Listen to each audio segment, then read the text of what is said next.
This segment of Live on Lakeside is sponsored by Akron Children's Hospital. Welcome back. Time now 11:28. We've heard a lot in the news recently that opioid abuse is an epidemic affecting the lives of so many people, especially here in Northeast Ohio. Holly recently visited Akron Children's Hospital to hear about their new opioid program and what they're doing to make a difference when it comes to this issue. Take a look. Opioid painkillers, they're commonly prescribed and have been over the years to patients as they recover from surgery to help them heal. But in recent days and years, there has been a lot of misuse with this. So the doctors at Akron Children's Hospital have examined this issue, and they are set to make a difference with how they're prescribing these medications. Joining me to talk about this today is Dr. Kerwin Jones. Thank you. This is so important, first of all. Thank you for having us. I mean, how did this whole decision come to be? Well, while it's no secret, as you said, that the opioid epidemic is a major issue, a crisis, if you will, for our children and our patients in this healthcare industry. But I think the big thing that people don't understand is that while doctors are not responsible for this healthcare issue, they certainly play a role in this healthcare issue. And we therefore feel like we are responsible for understanding the prescribing patterns that we give for children to really know a little bit more about how we give opioids to children. So exactly what steps did you take to look into this issue? We were actually part of a 4-hospital group that actually explored what our prescribing patterns were for children after orthopedic surgery.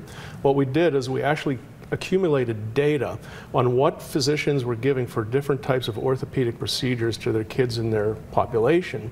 And from that data, we're able to see that there was tremendous variation, not only from institution to institution with respect to what they were giving patients, but variation also within each institution with respect to what we were giving patients. And it's not that doctors are bad people, it's just that we didn't really understand what are the standards of care. There really were no standards of care for these prescribing patterns. Right. So then as a result of everything that you did, how has this affected how you are treating patients now? Yeah, well, we actually did a little study ourselves. We took that data that we had and we came up with 4 classes of patients, 4 different types of procedures that patients would undergo that would dictate what type of narcotics that they got. In other words, patients that have procedures where they're minor, moderate, or major procedures based on the amount of pain that they would have afterwards were given varying different degrees of narcotics based on the predicted pain afterwards.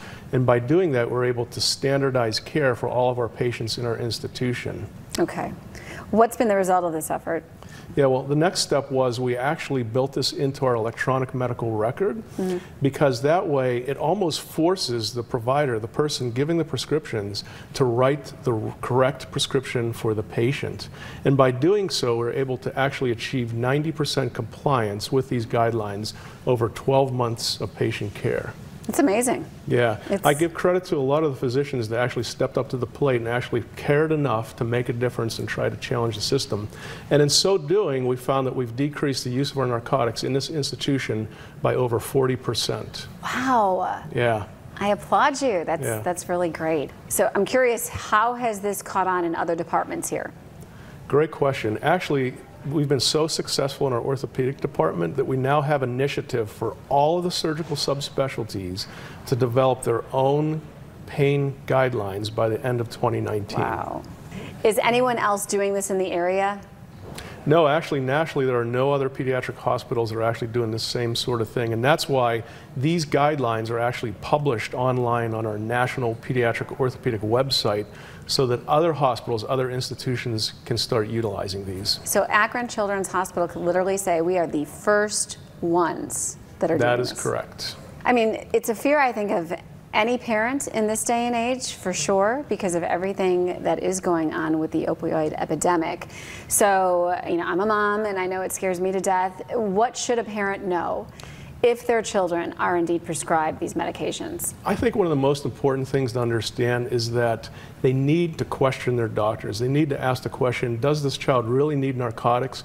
Or if they need narcotics, are there other alternatives that they can use to supplement the narcotics? Simple things such as acetaminophen or Tylenol, things like ibuprofen, and there's a lot of medications that Aleve and whatnot. ice, elevation, simple things that they can do to alleviate pain that aren't necessarily narcotics. Yeah, conversations that are super important to have. Yes, for sure. All right, keep on doing what you're doing, doctor. Thank you again for talking to us. Thank you.